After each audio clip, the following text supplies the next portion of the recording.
வணக்கம்.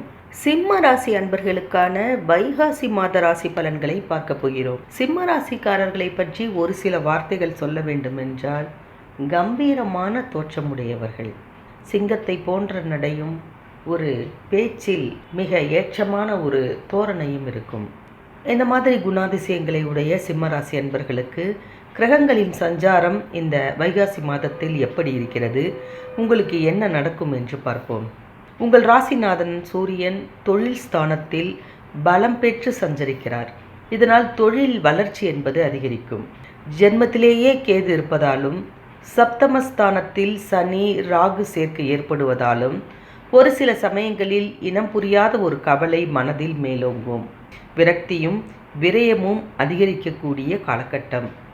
ஆரோக்கிய தொல்லையும் ஏற்படும். ஒரு சிலருக்கு ரண சிகிச்சை என்று சொல்லப்படுகிற ஆபரேஷன் கூட நடக்கலாம்.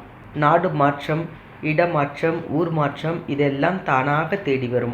புது முயற்சிகளில் ஈடுபடும் போது குலதெய்வ வழிபாடோ இஷ்ட தெய்வ வழிபாடோ கண்டிப்பாக செய்ய வேண்டும். வைகாசி 2ஆம் தேதி ரிஷப ராசிக்கு புதன் வரப்போகிறார்.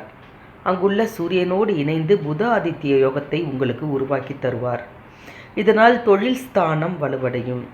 தனாதிபதி புதன் தொழில் ஸ்தானத்திற்கு வரும் நேரம் தன வரவு என்பது மிகப்பெரிய அளவில் உங்களுக்கு இருக்கும். கூட்டு தொழில் செய்பவராக நீங்கள் இருந்தீர்கள் என்றால் கண்டிப்பாக உங்களுக்கு மிகப்பெரிய பணவரவு உண்டு.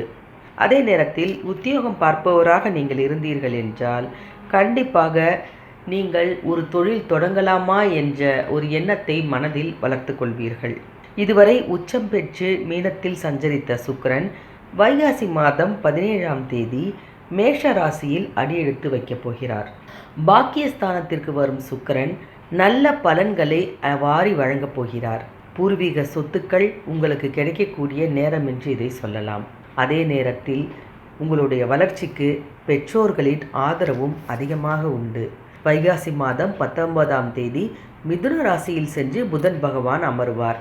மிதுனம் புதனுக்கு சொந்த வீடாக இருப்பதால் உங்கள் ராசிக்கு தன லாபாதிபதியான புதன் குருவோடு இணைந்து சஞ்சரிக்கும் நேரம் எல்லா விதத்திலும் உங்களுக்கு நன்மை நடக்கும். மன கசப்புகள் ஏதேனும் இருந்தால் அதெல்லாம் மாறிவிடும். அந்தஸ்தும் நல்ல பேரும் புகழும் உங்களுக்கு கிடைக்கும். இதுவரை நீச்சம் பெற்று கடகத்தில் சஞ்சரித்து வந்த செவ்வாய் வைகாசி மாதம் 25ஆம் தேதி சிம்ம ராசியில் சஞ்சரிக்கப் போகிறார். உங்கள் ராசிக்கு மிகப்பெரிய யோகத்தை செய்யும் செவ்வாய் உங்கள் ராசிக்கு வரக்கூடிய இந்த நேரத்தில் அற்புதமான பலன்கள் எல்லாம் உங்களுக்கு நடக்கும். எதிர்பார்த்த காரியங்கள் எல்லாம் எளிமையாக நடந்துவிடும். 7ஆம் இடத்தில் இருக்கும் சனி ராகுவை செவ்வாய் பார்ப்பதால் ஆரோக்கிய தொல்லை அதிகரிக்கலாம். பொது வாழ்வில் உள்ளவர்களுக்கு ஏற்றம் கிடைக்கக்கூடிய ஒரு அற்புதமான காலகட்டம் இந்த சிம்ம ராசி அன்பர்களுக்கு. இது போன்ற மற்ற ராசிகளின் பலன்களை தொடர்ந்து பார்க்க மறக்காமல் ஜி கிரியேஷன் தமிழ் சேனலை சப்ஸ்கிரைப் பண்ணி வைத்துக் கொள்ளுங்கள். நன்றி, வணக்கம்.